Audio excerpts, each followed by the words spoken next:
dia memang menolak adanya sholat dan kewajiban sholat. Dia kenapa nggak sholat? Nggak apa-apa, kenapa memang? Enggak, kita nggak yakin sholat itu wajib. Kenapa nggak sholat? Enggak, gua nggak butuh lagi mau sholat. Ya kenapa nggak sholat? Enggak, udah malas aja namanya sholat ini yang begini nih. Ya kalau seandainya dia meyakini sholat itu nggak wajib, hukumnya kal murtad. Hukumnya seperti orang yang murtad, keluar dari agamanya Allah. Dan kemarin kita bilang ini semua berlaku. Ini semua berlaku bagi siapa yang menghalalkan apa yang Allah haramkan, mengharamkan apa yang Allah halalkan, meniadakan kewajiban yang Allah wajibkan dalam posisi yang semua orang bisa kenal hukumnya. Ada kan hukum-hukum orang yang orang belum tahu kecuali orang-orang yang belajar secara dalam. Tapi kan kalau hukumnya sholat wajib, hukumnya puasa wajib, hukumnya zakat wajib, hukumnya haji wajib, ini kayaknya semua orang Islam seawam-awamnya pasti tahu. Seawam-awamnya orang pasti tahu. Maka siapa yang bilang sholat itu nggak wajib, puasa itu nggak wajib, zakat itu nggak wajib, haji nggak wajib, tanpa dalil yang benar dari agama, maka hukumnya kalau murtad, hukumnya keluar dari agama Islam. Hukum. Terus kalau ada orang begini gimana? Wajib tuh kita suruh tobat. Kalau kita ketemu orang, ketemu teman, yang dia ngerasa sholat itu nggak wajib, harus tuh diajak tobat. Jangan kayak orang sekarang. Kayak lagi kita bilang jangan ketika kita ngelihat orang mau murtad, orang nggak mau sholat, udahlah urusan dia, mau Allah enggak wajib nih kita suruh tobat. Apalagi ketika dia meyakini sholat itu nggak wajib bagi kita ngajak dia tobat. Kalau seandainya dia nggak mau tobat juga, yuktal bidor bi'unukihi bisayf. Kalau seandainya dia nggak mau tobat juga, ketika diajak tobat, dia masih masih ngeyakinin sholat itu nggak wajib, maka hukumnya harus dibunuh. Paling umumnya menggunakan pedang dipenggal leher. Tapi menggunakan yang lain boleh nggak? Boleh. Tapi sunnahnya karena memang hukum qisas berlaku pakai pedang, di sunnahnya pakai pedang dipenggal kepalanya. Nah kalau udah meninggal dalam keadaan tadi berarti hukumnya murtad. Kalau murtad gimana? Kemarin kita bilang nggak boleh disolatin. Dan ini hukum ini berlaku buat laki dan perempuan. Bukan cuma laki doang yang dipenggal, perempuan ketika ditanya masalah sholat dia ngaku sholat itu nggak wajib, maka perempuan itu juga harus dipenggal nanti hukumnya gitu. Dan kalau udah dipenggal gimana? Haram. Bukan nggak boleh, bukan nggak dianjurkan lagi, haram kita sholatin. Makna dari sholat nggak sekedar sholat jenazah nggak, tapi ngedoain semua. Kalau kita punya teman, bahkan auzubillah mungkin gitu, ada yang punya kerabat keluar dari agama Islam, mau sedekat apapun itu, mau sesayang apapun dia terhadap kerabatnya tadi, temannya tadi, ketika udah di luar agama, haram hukumnya didoain. Emang benar kan, tapi Ustaz bisa aja.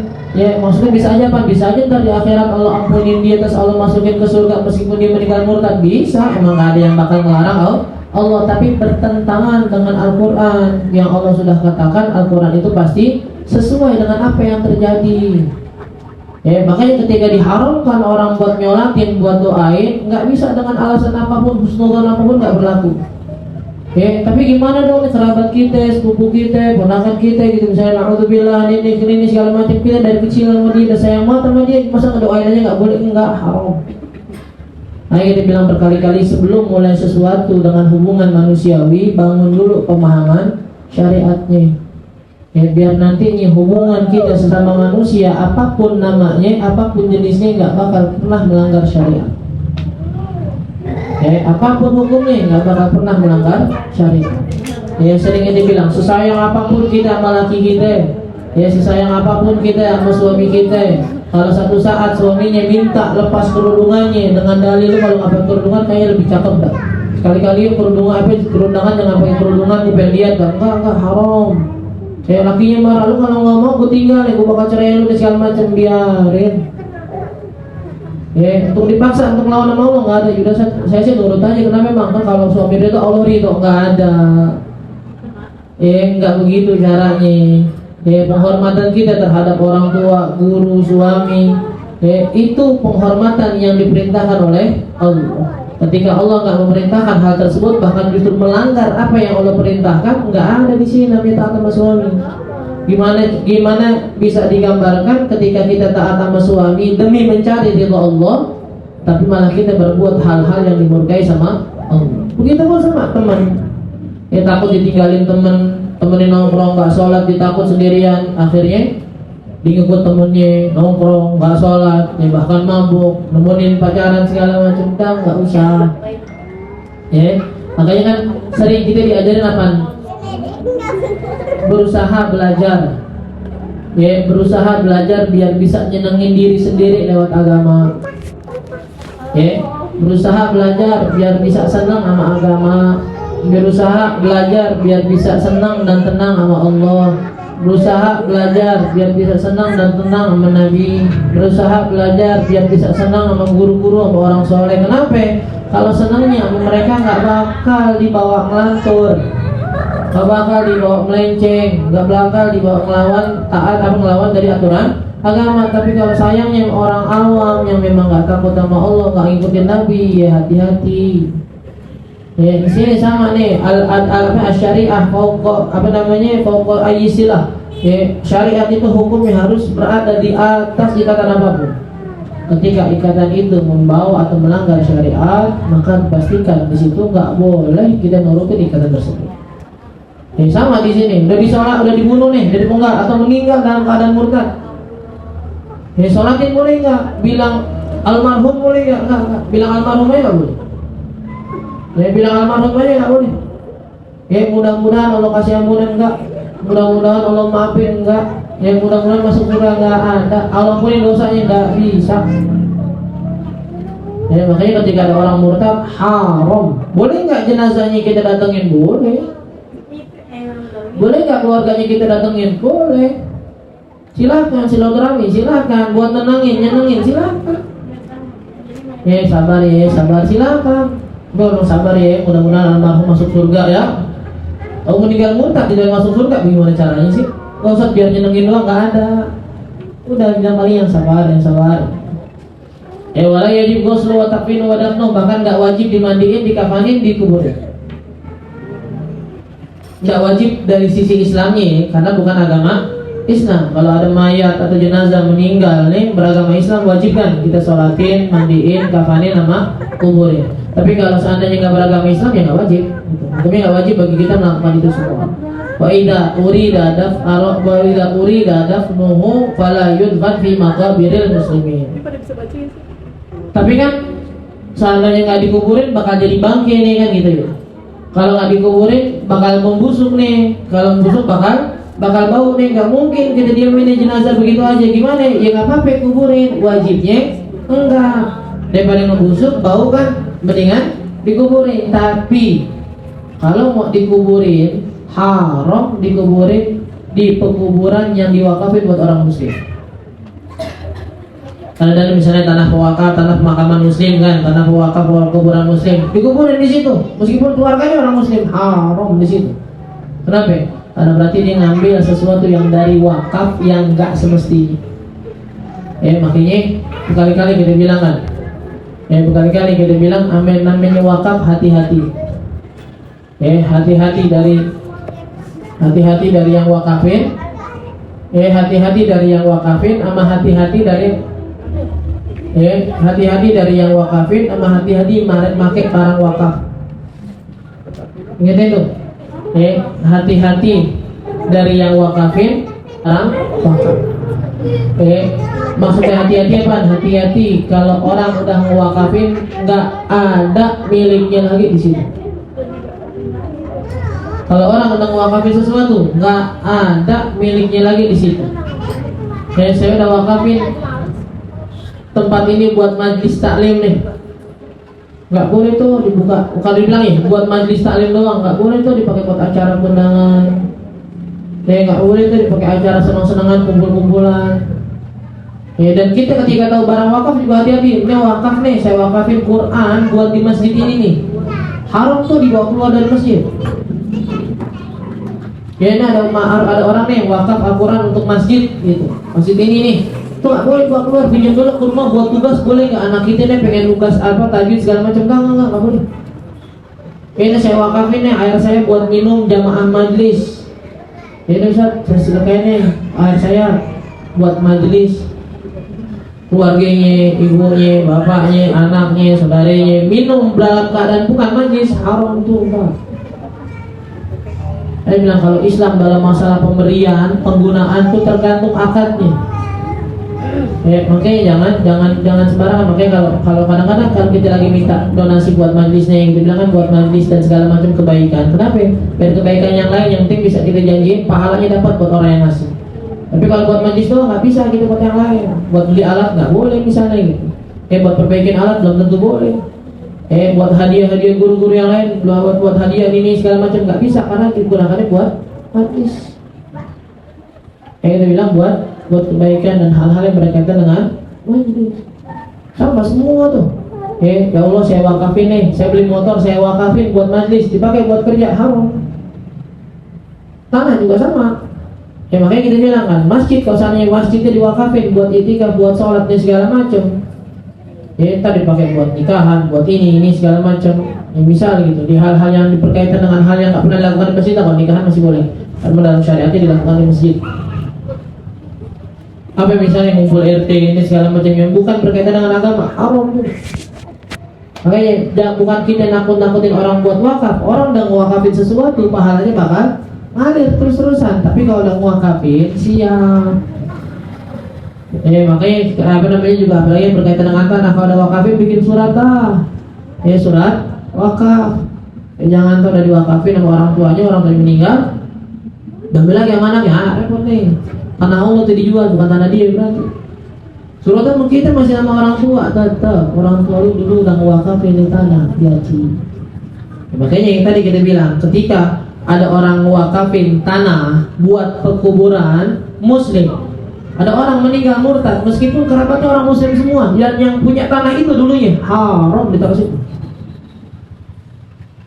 Dan hal lain nih, hal lain yang berkaitan dengan tanah wakaf kuburan, tak boleh bikin kuburan gede-gede. Ini bukan Ustaz Wahabi ini, enggak bukan. Kalau mau bikin gubah ini segala macam terserah, lo beli tanah, lo bikin gubah, mau bikin kuburan 3 lantai silakan. Tapi kalau dibilang wakaf, enggak. Wakaf berapa kuburan biasanya normalnya berapa kuburannya? 2 kali 1. Udah. Jangan 3 kali 4. Kamar tidur itu namanya. Ini 2 kali, udah 2 kali 1. Lebih nih bikin apa namanya? Bikin ini segala macam enggak boleh kan. Di luar batas normal gitu bikin bikin ubinan dan segala macam nggak boleh. Berarti kenapa? Karena ngambil jatah orang udah tanah sendiri, tanah keluarga yang nggak diwakafin, pokoknya buat keluarga aja lagi boleh. Tanah kuburan ambil aja duluan. Nih satu-satunya tanah warisan yang nggak direbutin, tanah warisan buat kuburan. Saya mengisi duluan dah, silakan. Masuk mas duluan dah. Ntar Ustaz enggak apa-apa, jauh dah. Insya Allah masih diziarahin. Enggak, kita belum mau buru-buru diziarahin, belum tak izin, silakan dah, foto duluan dah. Ini nyata Ustaz di sini buat ente enggak apa-apa. Ya gini dulu dah. Betul, tanah yang ada rebutin cuma tanah kuburan. Maksudnya rebutin enggak ada yang berani ini gue di sini besok kayak ada yang gitu. Nah, kita ngeliat ada yang ngeliat keranda mayat aja itu mata. Kayak kapan? Memang tuh kayak kapan emang gitu. Karena emang gini cici barang kayak kapan? Dan besok juga meninggal juga. Itu wajib tadi tuh haram. Sekali lagi kita bilang haram menggunakan sesuatu yang telah diwakafkan nggak sesuai dengan fungsi. Jadi, dia bilang kali-kali masjid buat makan nggak? Kalaupun enggak, emang acaranya Ustaz, acara masjid mau nggak mau makan di masjid, udah hati-hati motornya dia tuh. Ntar motornya tuh hati-hati makan di masjid. Udah gentar terawih masjid mau makanan. Tas mau kena sama tas jajanan yang tas jajanan. Mau kena segini tas jajanan gede banget. Berapa? 3 orang Ustaz. Ya iya ada yang nonton bioskop mau terawih. Makanan 3 orang. Dulu makan enak, dan makan biskuit, makannya segala macam remah-remahan pada jatuh. Putar buang di pojokan. Jangan lihat itu. Haram motorin masjid haram. Wa yajri dzalika al-hukmu fi kulli man anqara mujma'an alaihi ma'luman min ad-din bi-darurah. Yang tadi kita bilang dan hukum ini nih, hukum orang yang meninggal murtad dalam keadaan enggak mengakui adanya sholat, haji, puasa, zakat itu berlaku. Ini semua tuh berlaku ke orang yang juga ngingkarin puasa, ngingkarin haji, ngingkarin. Kalau orang nggak puasa nih, misalnya bulan puasa kan sekarang masya Allah ya, emang hadisnya Nabi masya Allah dah benernya gitu. Ya ketika Nabi bilang al-qabidu ala dini fi akhir zaman kal qabidi ala al-jamal. Orang yang memegang teguh dengan ajaran agamanya itu seperti orang yang memegang batu bara di dalam tangannya di akhir zaman. Ini Nabi nggak bilang ditaruhin batu bara, kalau ditaruhin masih enakan dikit daripada disuruh genggam. Nah kata Nabi yang megang agama biar terus istiqomah sampai sakitnya. Kita mau ngaji diledekin, kita pakai kerudunan diledekin, kita pakai gamis, lu ngapain sih pakai gamis kayak emak-emak gitu. Itu kan masih muda. Orang yang cakepan dikit tapi yang cakepan dikit. Dan masya Allah ya kadang-kadang yang ngomong kakaknya sendiri, adiknya sendiri, emaknya sendiri. Lu udah kayak nyanyak lu. Baru lulus kuliah kayak nyanyak kayak dasar aja. Jadi mau ngaji sekarang begitu, kita mau sholat begitu, kita mau ini segala macam tuh akhir zaman bakal begitu tuh. Ya bakal susah buat ibadahnya kayak orang yang megang batu. Makanya kata Nabi kuatin. Ya kuatin karena bakal begitu posisinya itu bakal begitu. Ya makanya apa namanya kita lihat orang dibuka orang nggak puasa di bulan Ramadan makin kan, makin berani. Dulu orang yang haid aja bahkan nggak bakal berani makan depan keluarganya sendiri, bukan anak kecil ya. Di keluarganya yang lain yang dewasa masih menghormati. Makan nunggu orang tidur, makan nunggu spis sekarang enggak. Ya, memang ngerebusin mie lagi. Yang dari bumbunya di bawah sampai depan udah kecium di sini. Kan di tengah-tengah, lu ngapain nggak puasa sih gue emang lu dah kebalik. Nyobain nggak? Dan nyobain lagi, nawarin. Nanti aku bikinin, sabar. Maghrib pas 3 jam lagi, disabar-sabarin kita sampai makan Indomie.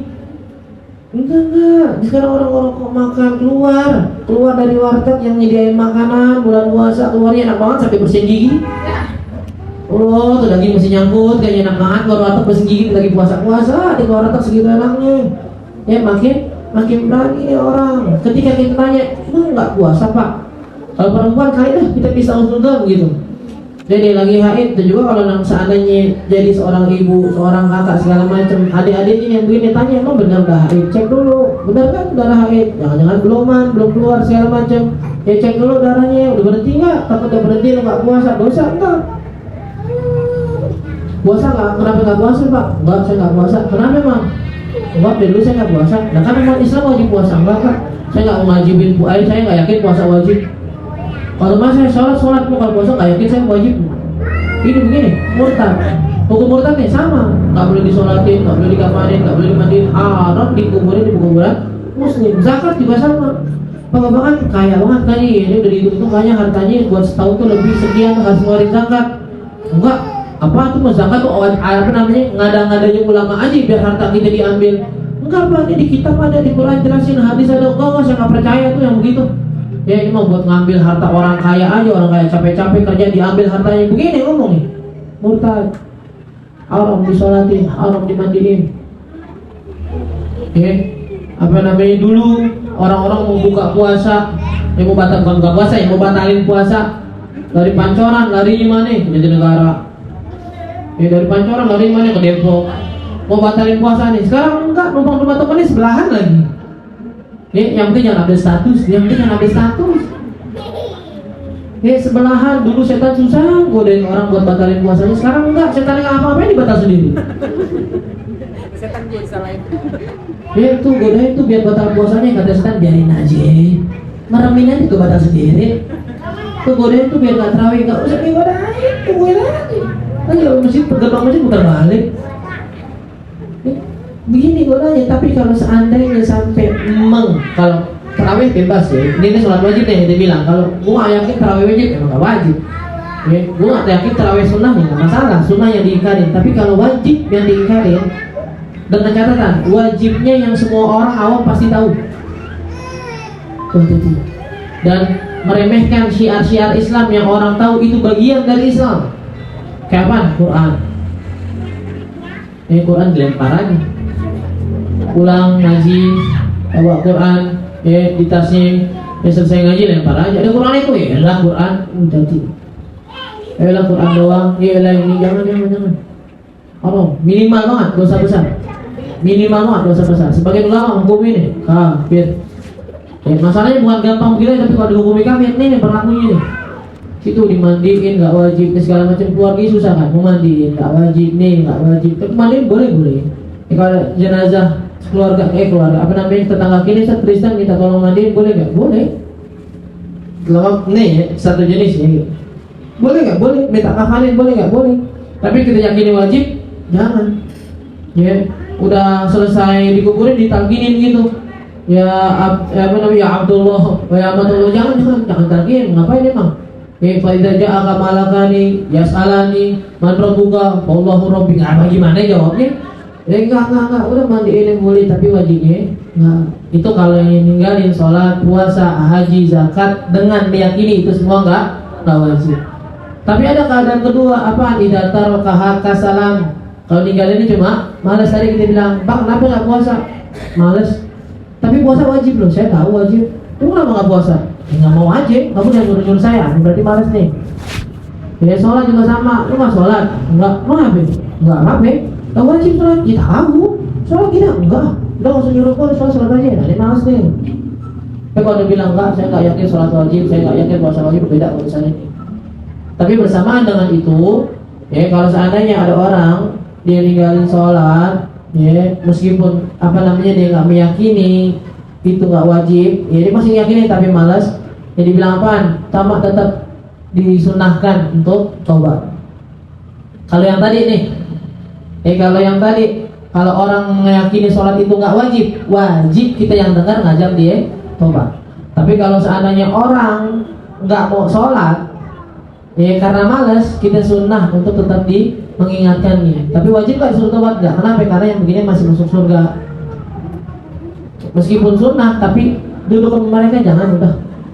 Kali-kali kita bilang jangan. Kita sekarang kebawa omongan orang-orang yang di Instagram, yang di sosial media yang kita nggak tahu ujung-ujungnya dari mana sumbernya. Ada orang tua bilang, ditanya misalnya gitu, "Bapak kenapa kok anaknya Islam ini?" Ya saya sih memberikan kebebasan buat mereka. Apa agama yang diyakini silahkan, keluarga kita nggak terlalu memaksakan. Begitu dibilang ini baru toleransi. Dari mana toleransi? Nabi capek-capek berdakwah disambitin, diinjak-injak berdarah segala macam, dicekek buat masukin orang kafir ke agama Islam. Kok sekarang ketika kita ada teman kita yang misal gitu, dengar orang nih mukanya capek dah agama Islam mau keluar agama aja, menurut lu gimana? Ya gue sih terserah lu, ya jangan, gue sih terserah lu. Habis gimana pilihan dia pilihan. Kita yang dengar haram bilang gitu, bilang wajib tuh dirinya jangan gitu. Dia masih murtad juga nggak ada urusan kita. Tapi kalau seandainya kita bilang selalu, gue sih sebagai teman hanya mendukung. Dan bahasa-bahasa begitu sekarang gue sih sebagai teman hanya mendukung yang terbaik buat lu. Terbaik dari mana nih? Lu udah atau di surga atau di neraka? Bagaimana yang terbaiknya? Ya, orang yang di surga entar sama orang yang di neraka bakal dikasih lihat satu masa. Ya orang-orang yang di surga melihat ke neraka biar mereka makin bersyukur. Orang-orang yang di neraka melihat ke surga makin merasa tersiksa. Kan kita bilang kan nih, kemarin kita bilang kan di neraka nih haram ngerasa ternyata gue masih mending azabnya tuh nggak ada tuh. Di neraka tuh nggak bakal ada ngerasa masih mending gue azabnya ternyata nggak separah dia. Ya Allah, gue bisa gue bilang gitu. Ya Allah, badan gue disetrika, pas lihat temannya ditusuk, diikat, digantung dan segala macam. Oh alhamdulillah, gue ternyata lebih mending nggak ada. Kalau dia ngerasa begitu berarti azabnya jadi nikmat, orang masih mending. Nah kita kan makan pakai kangkung, kalau ngeliat pakai ayam jadi seret. Kita makan pakai kangkung nih, ngeliat orang yang makan telur ayam jadi seret tuh kangkung. Nanti kalau ngeliat makan orang yang makan ayam pakai bawang doang, makan nasi pakai bawang doang, pakai garam doang, ya Allah enak banget kamu udah ya udah rasa semangat. Pakai kasih sambal terasi dikit aja dan nambah nasi 3 piring. Tapi karena kita yang ngeliat orang yang makan pakai ayam jadi seret nih. Gua ini ngantuk kasih makan kangkung. Tapi kalau seandainya kita yang makanya ini kalau neraka, kalau dia ngeliat ke adab yang lebih pedih, bakal ngerasa enak, adab gue masih enak, nggak ada adab nggak bakal dibikin enak nanti di neraka. Salah satu yang dibuka nih, ya satu lingkaran, orang neraka ngeliat ke ahli surga, orang surga ngeliat ke ahli neraka. Kenapa? Karena di surat Al-A'raf Allah bikin percakapan yang itu bakal terjadi di akhirat. Apa ayatnya? Hal wajadtum ma wa'adakum rabbukum qalu bala. Kata ahli surga ke ahli neraka, kalian dapetin nggak apa yang Allah telah janjikan? Oh iya benar, kita disiksa di sini segala macam. Ahli neraka nanya balik, kalau kalian gimana? Dapat nggak bukti dari Allah yang Allah janjikan waktu di dunia di surga, di Quran bahwa dapat nikmat ini segala macam? Kata ahli surga, iya kita dapat. Apa kata ahli neraka? Al-afidu alaina minal ma'i ma razaqakum. Kata apa namanya, kata ahli neraka ke ahli surga, al-afidu alaina minal ma'i, ahli surga misal gitu kita lihat, ibu, bapak, ya adek, empok, abang, tolong dong bagi air. Tidak harusnya di neraka. Apa kata ahli surga? Annallaha harramahu ala haram. Kata Allah masih ke kalian. Gak bisa tuh kita bilang ya Allah kasihan saudara saya, jangan lagi. Kecuali memang kita orang yang diizinkan Allah buat ngasih syafaat, baru bisa keluar atau ngeluarin mereka dari neraka. Ya kalau tinggalnya cuma karena malas, sunnah diajak tobat, ya diingetin segala macam. Ya kemarin kita bilang ingat sekali lagi dari Imam Haddad ya. Fa inna tarikas shalah mal'unun madrudun asyaiton ba'idun ar-rahmatillah. Ya kata Imam Haddad, orang yang tinggalin sholat itu bagaikan syaitan yang terputus dari rahmat Allah. Ya fala tujalisuhum, kata beliau, jangan nongkrongin sama mereka. Ya waqati'hum, ya dan putusin, bukan maksud putus hubungan tuh kalau mereka lagi gak sholat udah tinggalin. Jangan pakai ngerasa ini segala macam, itu segala macam, jangan. Ya tinggalin. Ini berlakunya kalau belum jadi bini, kalau jadi bini jangan. Laki gua sholat keluar warung keluarin, mandi mumpung namanya. Laki gua sholat di mall maaf dong tinggalin saat lagi nggak sholat gua nggak bisa. Kalau lagi nggak sholat di rumah kita gimana saat? Boleh nggak kita keluar? Nggak boleh, haram. Laki hukumnya itu Allah dosanya kita kalau keluar rumah tanpa izin dosanya ke laki. Tapi kalau Ustaz tadi kalau seandainya ada orang nggak sholat di rumah, bikin rumah jadi nggak ada rahmat, bikin rumah jauh dari kasih sayang Allah, bikin rumah jauh dari pandangan Allah. Iya, dari pertama siapa yang nyuruh kawin sama orang yang nggak sholat? Dari situ aja mikirnya, dari siapa yang nyuruh milih dia emang. Udah ada segala macam, sekarang dia nggak sholat ya. Saya cara satu-satunya ya dakwah ada tuh. Jadi dalam dakwah ingetin, tiap hari doain, penangis serada penangis, mau ikutin metode ilusian, STV silakan pilih yang mana dah. Sosokan apa namanya, sosokan nangis tengah malam biar suaminya lihat gitu. Suami kita yang lihat bini lagi tangis tengah malam, berisik loh. Bukan bersyukur malah katain berisik paling. Lagi tidur berisik lagi nangis. Ya, jangan. Nih tadi kita bilang di mana tuh dibilang tuh di dalam kitab Dasar Mawana, mau bapak, mau emak, mau suami, mau istri, mau adik, mau kakak, mau abang nggak sholat, jangan manis-manisan sama mereka. Selama kita tahu mereka nggak sholat, jangan diajak manis bercanda segala macam. Tegesin muka kita, ini nggak sholat, nggak bisa begini deh. Ya, ada waktu lagi bercanda, lagi segala macam, ajak ngomong, ingetin. Ya, meskipun dengan adabnya masing-masing. Kalau orang tua ke anak bisa lebih tegas. Kalau orang tua ke anak jangan. Ya, orang tua ke anak ke anak bisa lebih tegas. Anak ke orang tua jangan. Orang tua ke anak, anaknya nggak sholat, bangunin. Dia siramin, cipratin, boleh dan wajib malah. Kalau anak ke orang tua jangan. Emak bapaknya kesiangan main ayam berair sekali. Nah, rasain mandi lu sekali. Jangan. Lu malu sholat urusan lu kontrakan kali, jangan begini nih. Tapi lagi bercanda, lagi ini segala macam. Ya kita mau sholatnya lagi enak suasana ini, mak sholat yuk. Tuh kalau begitu sesekali dulu masih mending sesekali daripada nggak sama sekali.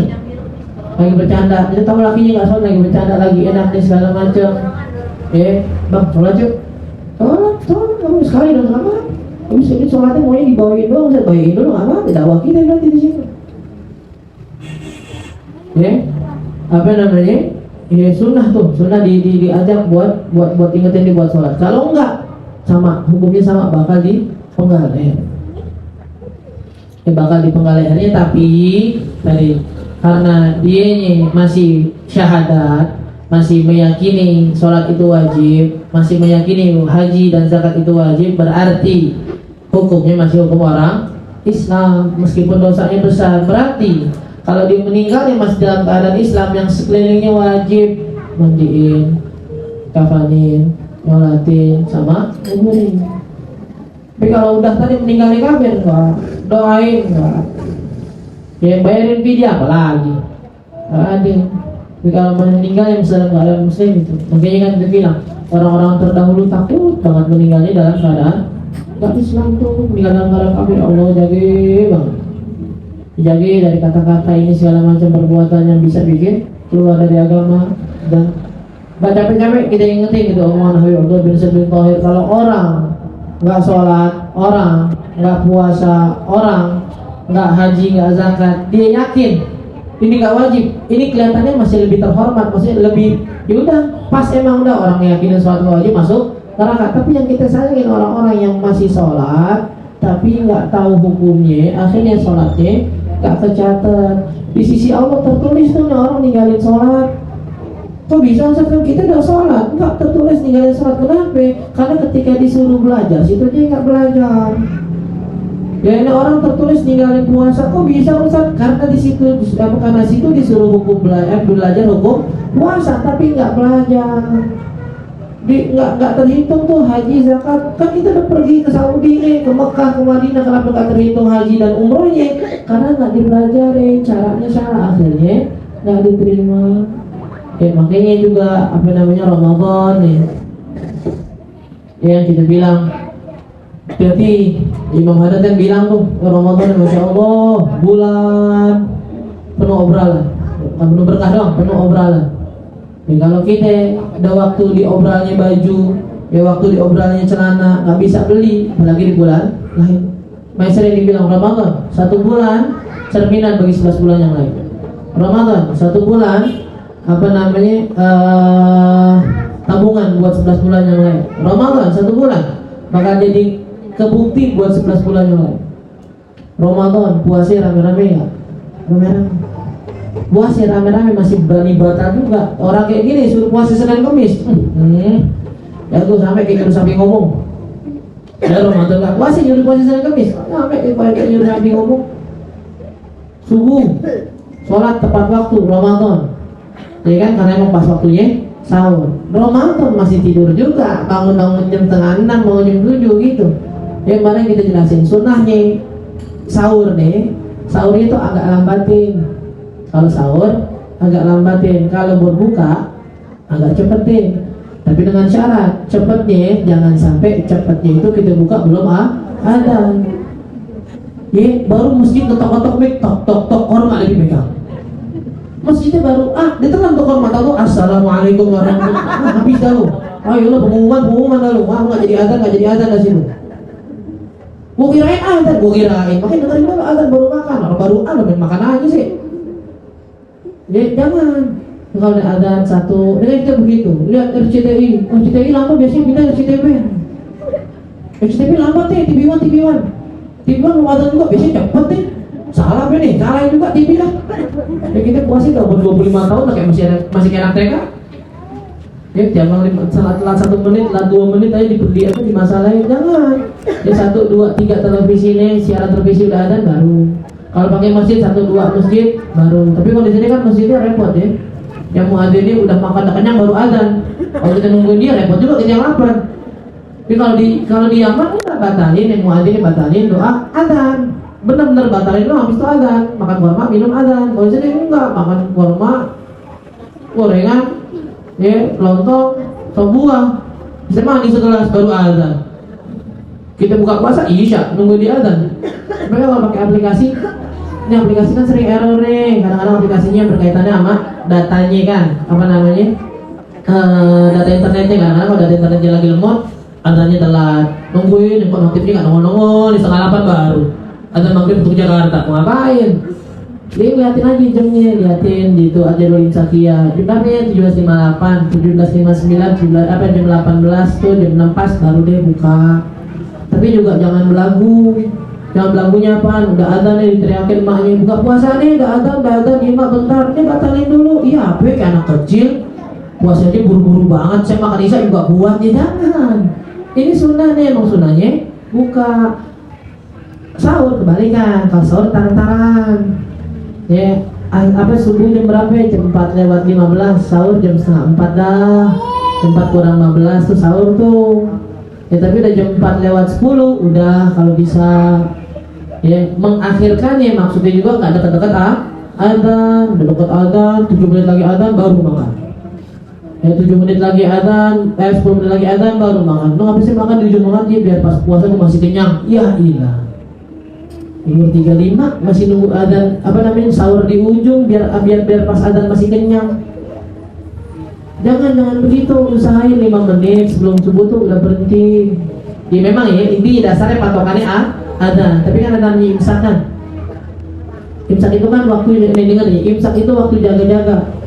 Jaga-jaganya apa? Peraturan pertama namanya buka puasa, namanya buka sahur tuh azan subuh pakai matahari yang terbitnya fajar kan.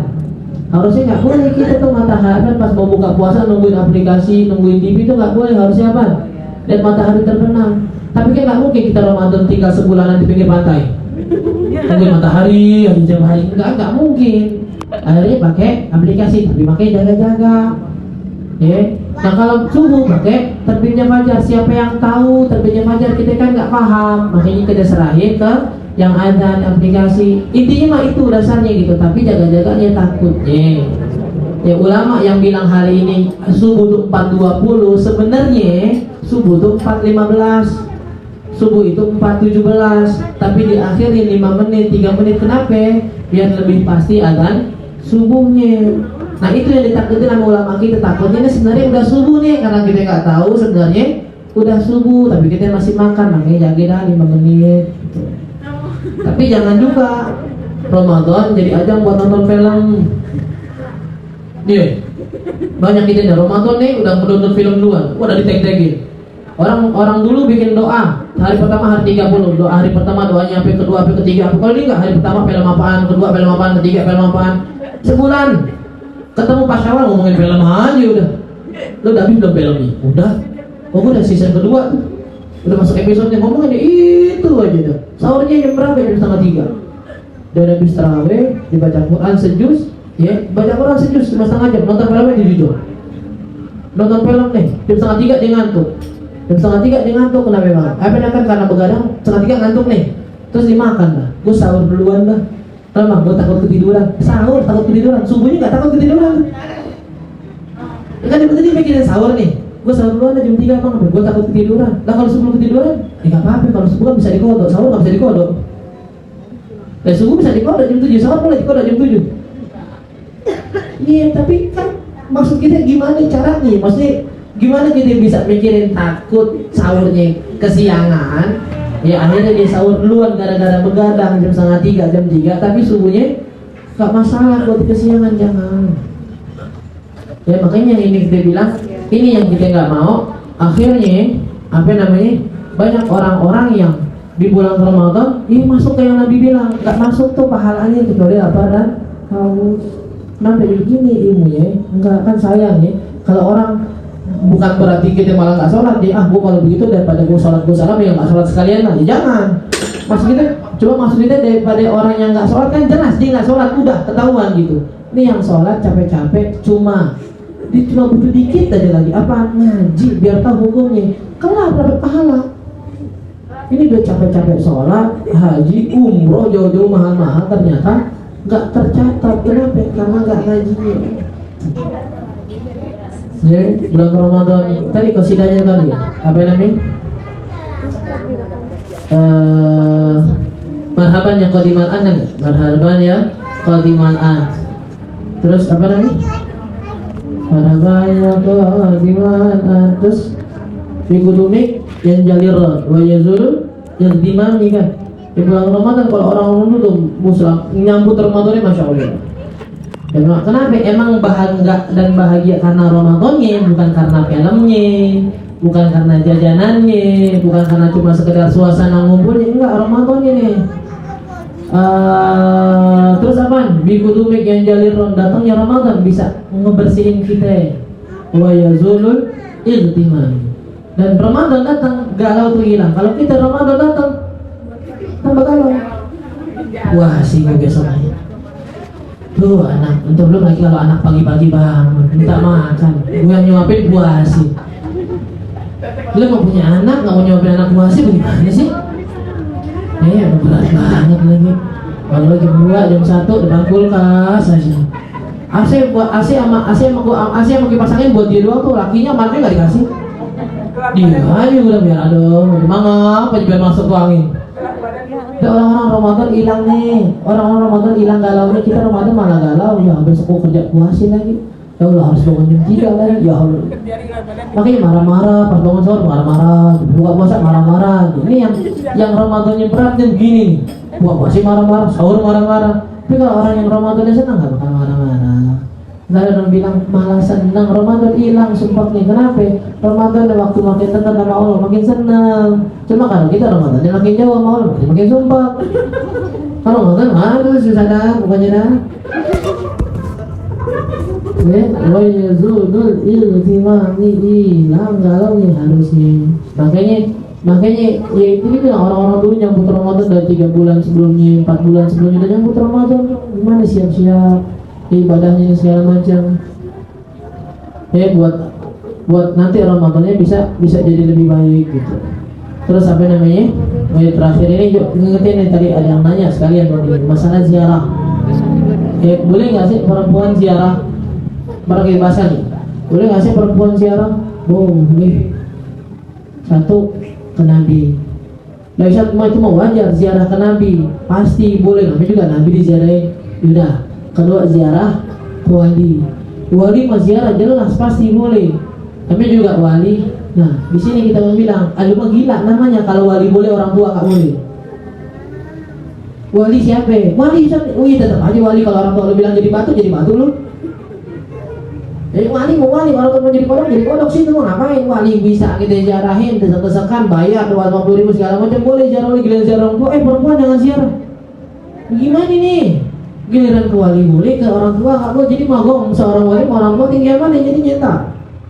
Ya kita nggak bisa membedakan emang nih gua nih sampai dah guru mau orang tua, guru mau wali, orang tua wali itu lah.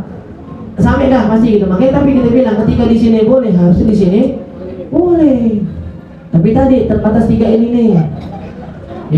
Nabi, wali, orang tua, kerabat, teman kecil dulu puasa sama dia, nyolong jambu sama dia jangan. Udah dari rumah aja. Ada satu video-video yang beredar tuh yang Habib Fulan nih bilang ibu-ibu jangan keluar kalau lagi pemakaman. Dengerin bahasanya, pemakaman. Ini lagi semua. Emang situ mau potong keranda? Kan nyium bau melati aja udah takut. Ngelihat karpet tikar jenazah aja udah ogah. Terus lagi nguburin mau masuk ke liang lahan. Enggak kan? Begitu kalau nguburin pasti lagi desekan. Ini nih yang ajaran Habib kita deh, jangan sampai desekan di sini titiknya. Makanya jangan keluar. Yang kedua, titiknya perempuan jangan keluar ketika dia meninggal. Salah satunya maksudnya istrinya. Seorang istri ketika suaminya meninggal berlaku tuh langsung masa idahnya, haram keluar rumah. Ini maksudnya haram di situ nih, haram ziarahnya enggak. Kalau bilang ada Ustaz tapi bilang haram kita serah. Tapi ini yang kita dapat dari guru kita. Ketika wali dibilang boleh ziarah, kenapa orang tuanya dilarang? Kenapa wali dibilang ziarah boleh, kakaknya dilarang? Gimana nih orang bisa ziarahin wali kalau nggak dilahirin sama emaknya, nggak digedein sama bapaknya? Makanya mau ziarah ke orang tua nih boleh. Ke wali silahkan, terbatas nih 3. Yang biasa bulan Syaban lagi banyak ziarah nih. Udah itu perempuan itu aja. Teman kecil, sepupu dari kecil sama dia semua aja kemarin di rumah aja. Ya orang tua sebenarnya bisa nggak di rumah? Bisa. Tapi sama nggak kita WhatsApp telepon nama datangin langsung? Beda. Dan makanya kita bilang di situ mau ziarah tapi terbatas dari 3 kalau perempuan. Kalau laki bebas lah. Kalau 3 kalau perempuan terbatas dari 3 wali, Nabi, wali sama orang tua. Selebihnya sama. Ada mau nanya silakan. Satu puasa Ramadan 22 Maret. Boleh nggak puasa pada tanggal 21 ini? Bakal masih tanggal 29 masih boleh. Tapi kalau udah Yaumus Syak ini yang ditakutin. Udah Ramadan belum. Takutnya digambarkan seperti ini ada yang kayak kemarin kan Rajab tuh ada yang beda tuh. Ada yang bilang masuk Syaban, ada yang bilang belum. Ini kan namanya hari Syak nih. Kalau udah hari Syak gitu jangan. Kalau ada yang bilang masuk, ada yang bilang belum, jangan deh gini. Kenapa? Kalau mau puasa meskipun puasa takutnya dikira itu udah masuk Ramadan padahal belum. Tapi kalau masih 29 boleh, 28 boleh, 27 boleh. Kemarin kita bilang kan, yang nggak boleh puasa di 16 Sya'ban itu yang kalau puasanya baru mulai di 16 Sya'ban. Kita biasa puasa Senin Kamis dari sebelum nisfu Sya'ban, boleh nggak puasa kemarin Kamis ini? Boleh. Kita biasa puasa Daud sebelum nisfu Sya'ban, boleh nggak? Boleh. Atau minimal nih mau puasa 16 Sya'ban, puasa dari tanggal 15 nih. 15 Sya'ban puasa nih. 16, 17, 18 puasa sunnah boleh. Karena mulai dari 15. Tapi yang mulai puasa sunnah dari 16 yang sebelumnya nggak pernah dilakuin itu yang haram.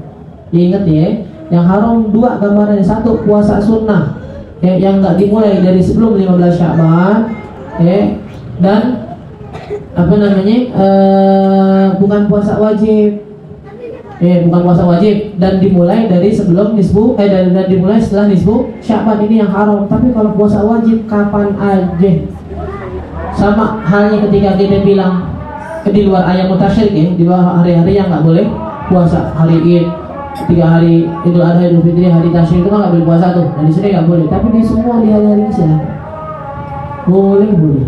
Puasa wajib. Setelah Sya'ban, setelah Muharram, berapa silahkan. Karena justru malah kita dibentuk secepat mungkin buat ngabisin untuk puasanya. Bukan malah nyata-nyata, enggak. Makanya kita bilang kan, yang ketemu besok Ramadan masih ada utang puasanya karena malas, hati-hati.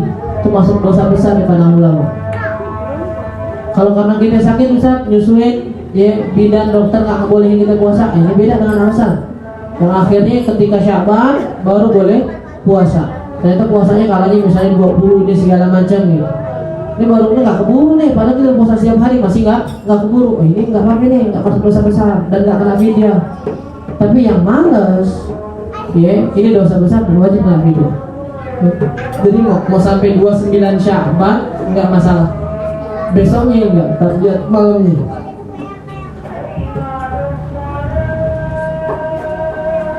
Boleh nggak? Suntik KB gimana sih? Suntik biasa? Suntik itu 3 hukumnya.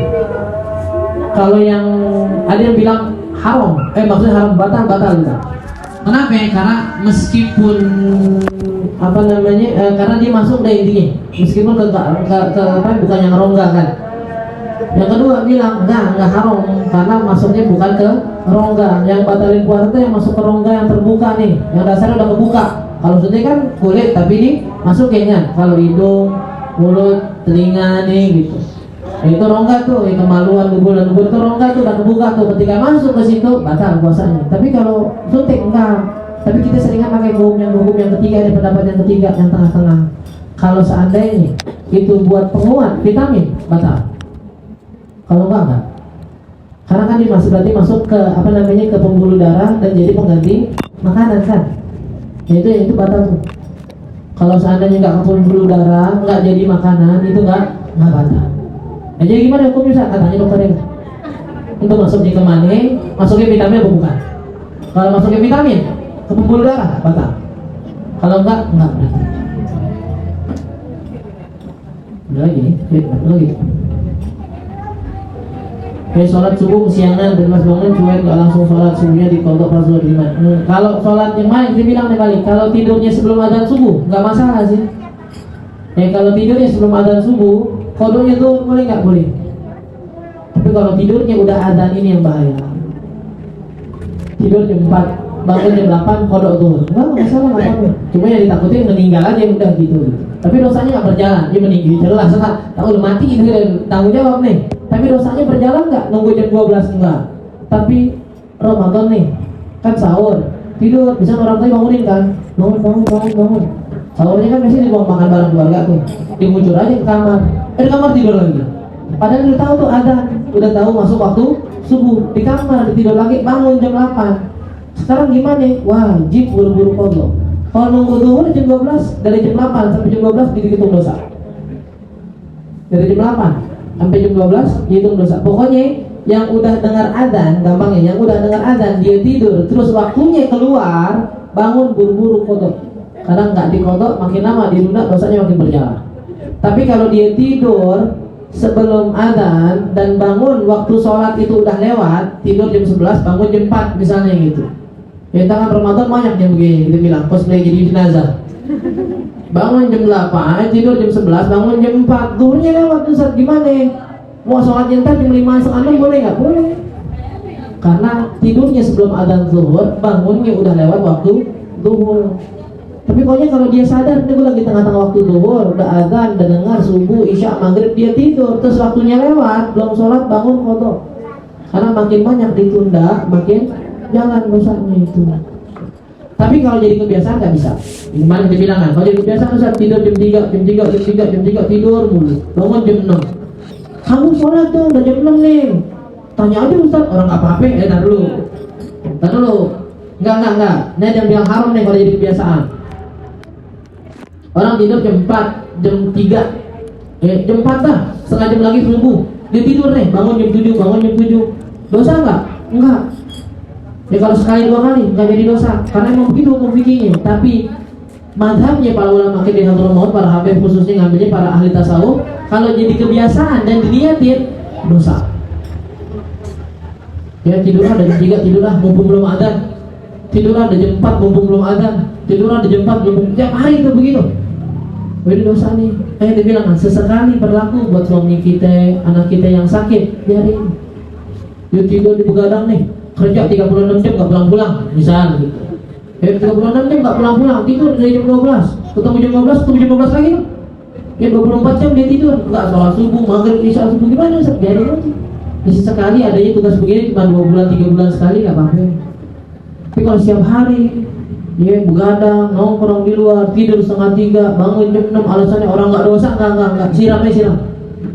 Dengarin begini, siram, dosa. Kalau diniatin begitu, udah jadi biasa, kata para ulama kita dari ahli sufi khususnya, dosa. Kalau orang meninggal orang meninggal karena bunuh diri, hukumnya gimana? Dosa. Tapi Islam nggak Islam.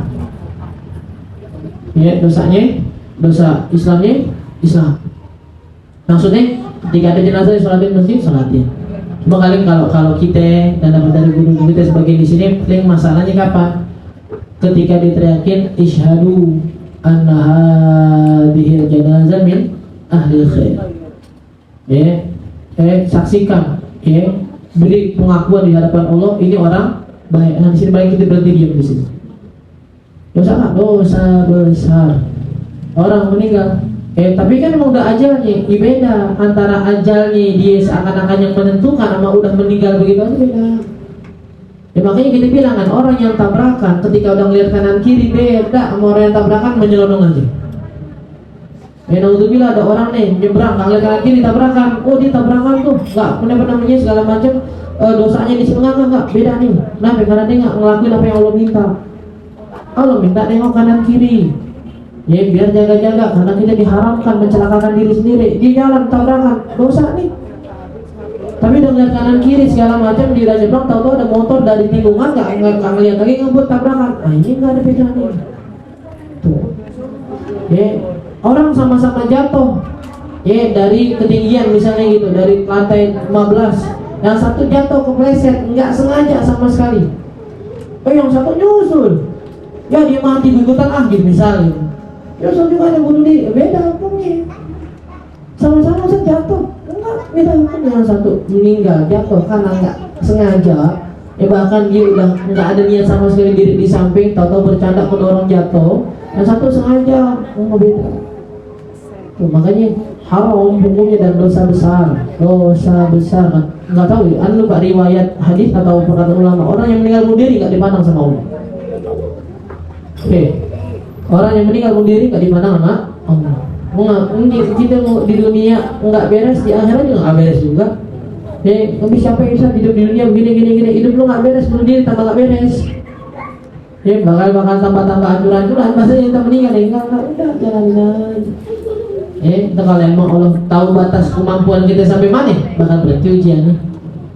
Doa aja bunuh diri. Kalian bilang kalaupun ada sholatin boleh nggak? Boleh. Ziarahin, takziahin boleh, doain boleh.